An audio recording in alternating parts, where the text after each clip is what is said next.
Hi everyone.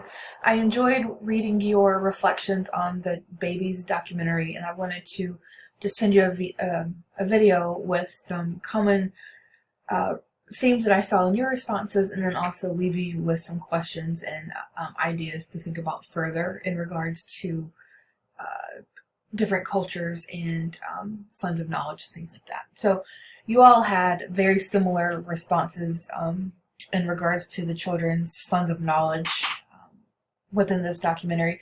There were a couple of things that stuck out to me that I wanted to just comment on. So several of you noted the toys that the babies were playing with and the natural items versus actual toys. That's always something that's interesting to me whenever I travel to different countries. What do their toys and materials look like? So this documentary gave us a great insight into um, what children play with from different cultures. Several of you talked about parents' responsiveness, such as when the baby cried. In some families, the mother was right there and father was right there to soothe the baby and check in. Whereas in some of the other families, the baby was left to cry, or the older sibling was right there, not necessarily to take care of the child, but the sibling was there. You also talked about parents' priorities and just household chores versus socializing with the baby. You noted that the U.S. baby and the baby from Japan, primarily, not totally, the parents really engaged with socializing with the baby. There was that one-on-one time, whereas in the more developing countries, primarily the mother, we saw her doing a lot of household chores and having to tend to the land in their house, and that kind of coincided with the parents' responsiveness. Several of you talked about first world versus developing countries and the baby's access to technology and access to goods. I don't remember which one of you said it, but it was a really good description of with the baby from the US and the baby from Japan. When they were grocery shopping, those babies just had access to all these goods, on the shelves, and we saw technology in different ways, but that's important to think about, just having access to these types of things. What does that do for children's development?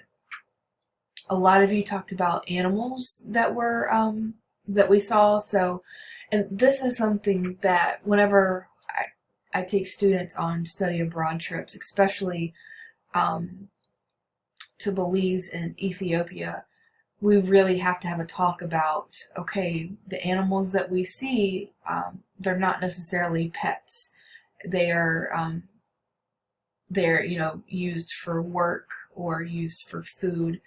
The fur may be used. So that's something that's really hard for students that go with us, and then seeing it and understanding what we were seeing in this particular documentary, that particularly the farm animals, those animals were not considered pets. They were considered, to be working on the farm, and then to be used as food. So that's something, it's always important to really kind of keep your thoughts in check in that.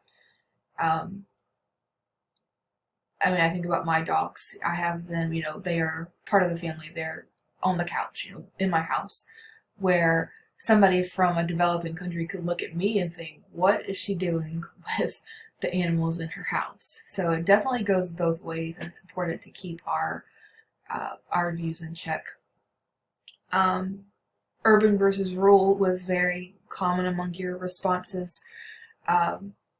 Also talking about the babies that were in rural villages and communities had much more free range. One of you talked about how that impacted, or from what we could see, impacted the child's walking and that development, where you noticed that, I don't remember which baby it was, but it was one of the babies that really had free range it looked like, and it could have been editing, but it looked like that baby began walking sooner than some of the other ones. This last one goes along with some of the other topics, but just the presence of mothers and fathers. We saw varying levels of engagement with fathers, and several of you said that was probably very much related to the culture of the family and the expectations that the father is off working and providing, whereas in some of the other countries like the US, we begin to expect fathers to be more engaged, and we saw that with Hattie, the baby from the US. So next, I wanted to just give you some questions to think about. You don't have to respond, but I do encourage you to reflect on them. So something that's important to keep in mind, this film, it was released in 2010. So thinking about those babies are at least probably 12 years old, if not older, depending on how long it took, to get the film ready. So what do you think life is like for the children that we saw? And this is something that, for those of you in this class who are not in early childhood, we have several of you in middle grades and upper elementary. Really think about, what do you think the children's development is like now? How do you envision them as, preteens or maybe, 13 years old? What is life like for them now? I also want you to reflect on how research has changed within the past 10 or 11 years. And so for those of you in early childhood, would you encourage any of the parents from the documentary to change their parenting practices or parenting styles? Something that popped up in some of your responses, definitely not all, but it's important for me to say it to the whole group.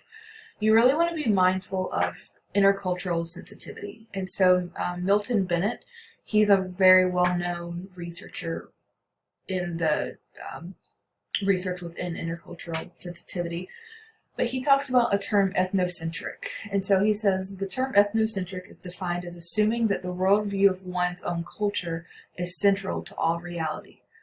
As such, ethnocentrism parallels with egocentrism, where an individual assumes that his or her existence is necessarily central to the reality perceived by all others. Racism and other negative evaluation of dissimilar cultures are common functions within ethnocentrism. So in some of your responses, you really kind of borderlined on the negative evaluation of dissimilar cultures.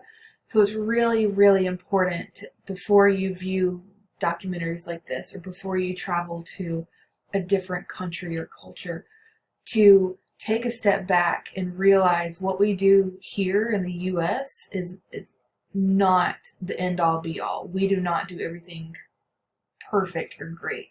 So really stepping back from having that ethnocentric view.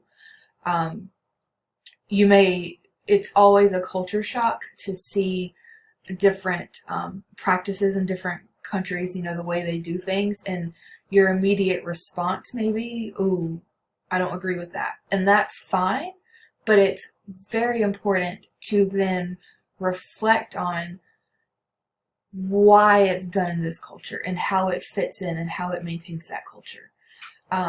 So you really want to keep yourself in check that you're not having that negative evaluation of other cultures. I just mentioned, especially watching something like this or traveling to another country, but definitely when you have children in your classroom who come from a different culture than you do not want to view them in a negative light. If you do, then you really don't belong in education. So I encourage you to reflect on this. If you want more information, and I encourage you to explore it, the website for the Intercultural Development Research Institute has a lot. You can also Google and check out the work of Milton Bennett. He talks about we all fall on a continuum of intercultural sensitivity. And so I encourage you to think about, where do you fall? and I'll probably include this in more class assignments, but just wanted to throw that out there for each of you